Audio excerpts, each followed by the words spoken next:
Emilio Lozoya va a entregar a Enrique Peña Nieto. ¿Qué tal? ¿Cómo están amigos y amigas de esta comunidad, de este canal? Como siempre, un gusto, como siempre, un placer que nos acompañen. ¿Qué les parecieron las declaraciones del abogado de Emilio Lozoya Austin, quien abiertamente dijo: hemos sustentado absolutamente todo para pedir la extradición de Enrique Peña Nieto, que venga de los campos de golf de España y que declare en el marco del caso Odebrecht?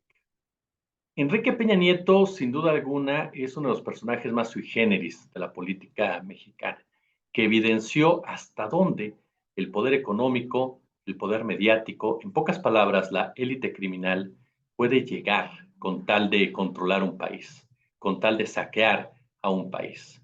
Un gobernador fracasado, con altos índices de pobreza, con altos índices de marginalidad, con altos índices, por supuesto, de violencia hacia la mujer, intrafamiliar, criminal, represión, por supuesto, un priista en toda la regla, pero que fue vendido por los medios como el nuevo rostro de una clase política agonizante, de un partido que vive horas extras, que lo presentaron como el líder de una camada entera que iba a llevar a México al otro lado, al desarrollo, que iba definitivamente a moverlo como tenía que moverse a través de esas estructuras con los cambios necesarios, porque él, Enrique Peña Nieto, era el reformador que México necesitaba.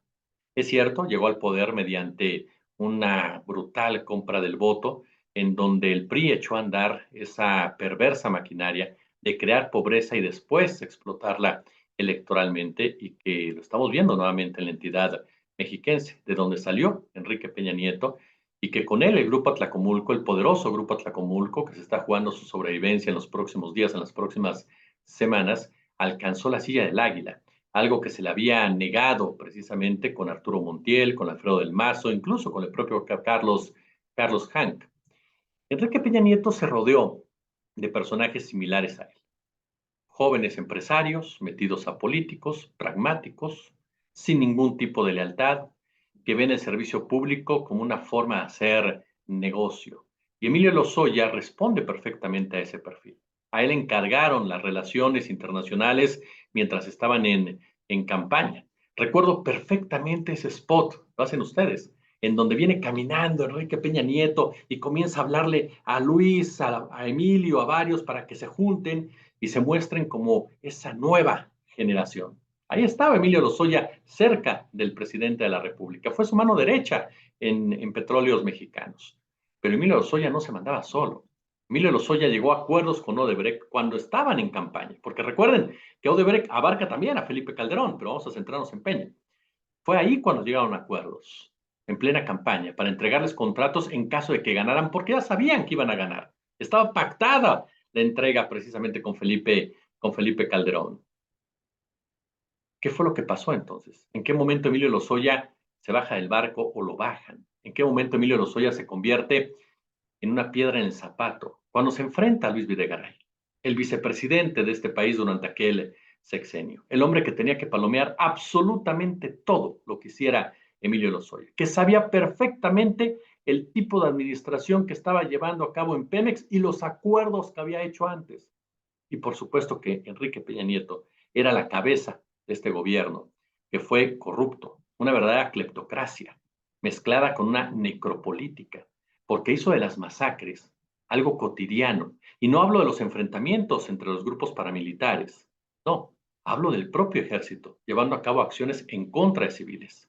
Fue durante su administración que se presentó uno de los hechos más bochornosos de nuestra historia moderna, el caso de los estudiantes de la Normal Rural de Raúl Isidro Burgos de Ayotzinapa, en Iguala, y que trataron de esconder de la forma más ofensiva por donde se le quiera ver.